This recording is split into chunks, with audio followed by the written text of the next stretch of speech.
भेटायला आला पहा लाडू लाडू लाडोबा,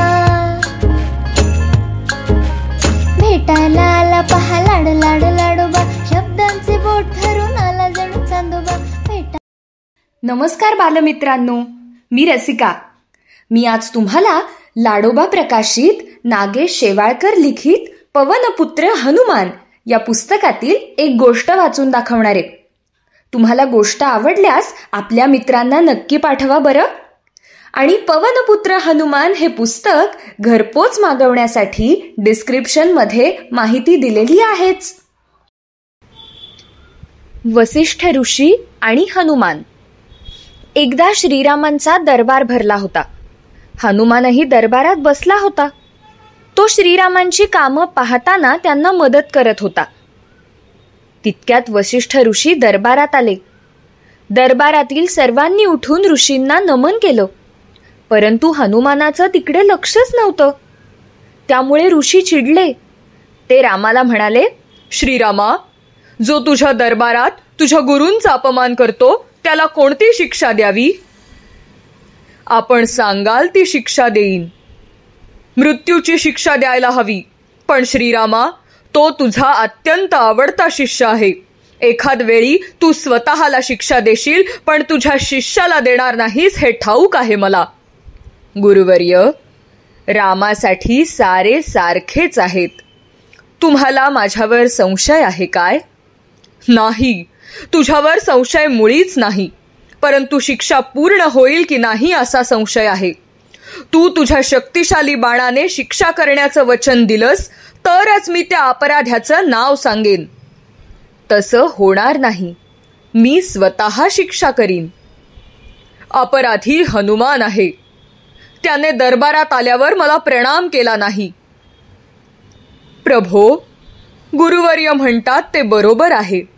मी त्यांना वंदन केले नाही. हनुमान नम्रपणे म्हणाला, ठीक आहे. उद्या सकाळी शरयू नदीच्या काठावर मी हनुमानाला मृत्यूची शिक्षा देईन. श्रीराम म्हणाले. दरबारी घरोघरी परतले. हनुमानही अंजनी मातेकडे आला. त्याची स्थिती पाहून अंजनी मातेने विचारले, हनुमाना, माझ्या बाळा, तू असा उदास का आहेस? महावीर, बलवान, ज्ञानाचं भांडार असलेला माझा पुत्र असा निराश का झाला आहे?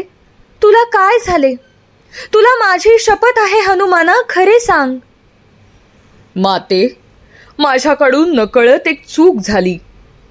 असं सांगून दरबारात काय काय झालं हे हनुमानानं अंजनीला सविस्तर सांगितलं.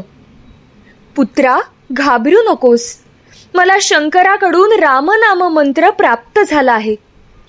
तू जन्मताच मी तुला हा मंत्र दिलेला आहे, ज्यामुळे तू मोठमोठी कार्य करू शकलास. रामनामाची शक्ती सदैव तुझ्या सोबत आहे. त्यामुळे इतर कुणी सोड, पण प्रत्यक्ष श्रीरामही तुला कोणताही दंड करू शकणार नाहीत. तू आत्ताच शरयू नदीच्या तीरावर जा. रामनामाचा जप सुरू कर. अंजनी माता म्हणाली. हनुमानाने तिला नमस्कार केला. आईचा आशीर्वाद घेऊन सरळ शरयू नदीच्या काठावर गेला. हनुमानाने रामनाम घ्यायला सुरुवात केली. दुसऱ्या दिवशी सायंकाळी अयोध्यावासी शरयू तीरावर पोहोचले. श्रीराम आणि वसिष्ठ ऋषीही आले. त्यांनी एकानंतर एक असे शस्त्र अस्त्र हनुमानावर सोडले, पण सारे निष्भ्रम झाले.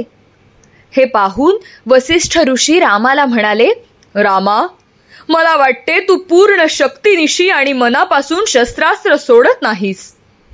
असे नाही गुरुवर्य, आपण ऐका. हनुमान सतत माझे स्मरण करीत आहे. तो घेत असलेल्या रामनामापुढे माझी सारी शस्त्रास्त्र निष्प्रम ठरत आहेत. आपण सांगा, मी काय करावे? श्रीरामा, मला समजले आहे. रामनामापुढे कुणीही मोठे नाही. आजपासून मी स्वतः रामनामाचा जप करणार आहे. तू हनुमंताला शिक्षा देऊ नकोस. रामनाम एक मोठी शक्ती आहे, ब्रह्मास्त्र आहे. जो कुणी रामनामाचा जप करेल, रामनामाचे वाचन लेखन करेल, त्याची सारी स्वप्न पूर्ण होतील. जय श्रीराम. असं सांगून वसिष्ठ ऋषी तिथून निघून गेले. हनुमान श्रीरामाच्या चरणी लीन झाला. सर्वांनी रामाचा जय जयकार केला.